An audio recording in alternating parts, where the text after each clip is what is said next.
Hello everyone, good morning and सबैजनालाई happy Dashain. मैले यो भिडियो बनाएको दिन चाहिँ घटस्थापनाको दिन थियो क्या। म युके आएको 5-6 दिनमै घटस्थापना थियो। अब मैले पनि इनरोलमेन्ट गर्न जानु पर्यो, क्लासहरू थियो, क्लास अटेन्ड गर्नु पर्यो, अनि मैले भिडियो हाल्नै पाएको थिइनँ के। अनि आज चाहिँ स्याटरडे, म फ्री थिएँ, त्यही भएर मैले यो भिडियो पोस्ट गरेको छु।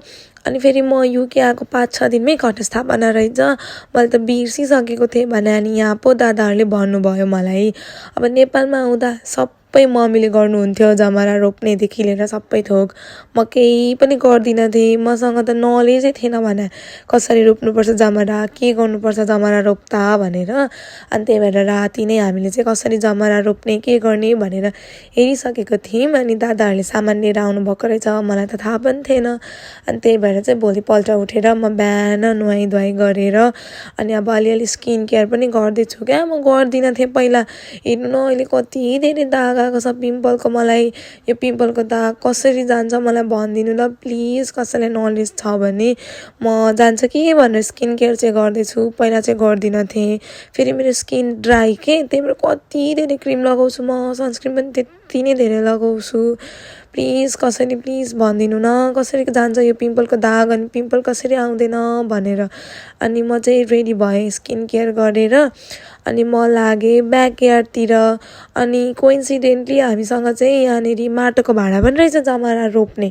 अनि मैले चाहिँ त्यो माटोको भाँडा लिएर गएँ ब्याकयार्डतिर जमरा रोप्न। अब कसरी रोप्ने, माटो कसरी ल्याउने थाहा थिएन। अनि दिदीहरूले अलरेडी खनिसकेको ठाउँमा मैले पनि त्यहीँबाट खन्न थालेँ, नयाँ ठाउँ लिन। अनि हातले खनेको कि हात कस्तो दुखिरहेको थियो। तपाईँहरू चाहिँ यस्तो नगर्नु है, हातले खन्ने काम नगर्नु। अनि मैले जमरा रोपेपछि मम्मीलाई कल गरेर देखाएको।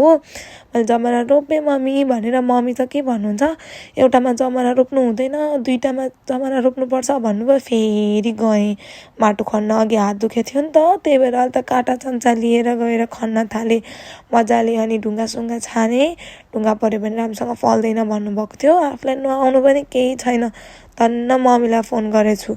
अनि यो भरेर लगेर माथि मन्दिरमा राखेपछि चाहिँ अब न दियो छ, न टिकाको सामान छ, न फुल छ भनेर म चाहिँ फुल खोज्नतर्फ लागेँ। फुल कहीँ पनि भेटिनँ भने यस्तो रिस उठिरहेको थियो नि मलाई फुल नभेटेर। अनि होस् जेसुकै होस् भनेर मैले चाहिँ त्यो रुखको पत्ता लिएर गएर पत्ता नै राख्थेँ त्यो कलशमा। हामीले चाहिँ यसरी नै मनायौँ दसैँ। हजुरहरूको चाहिँ कस्तो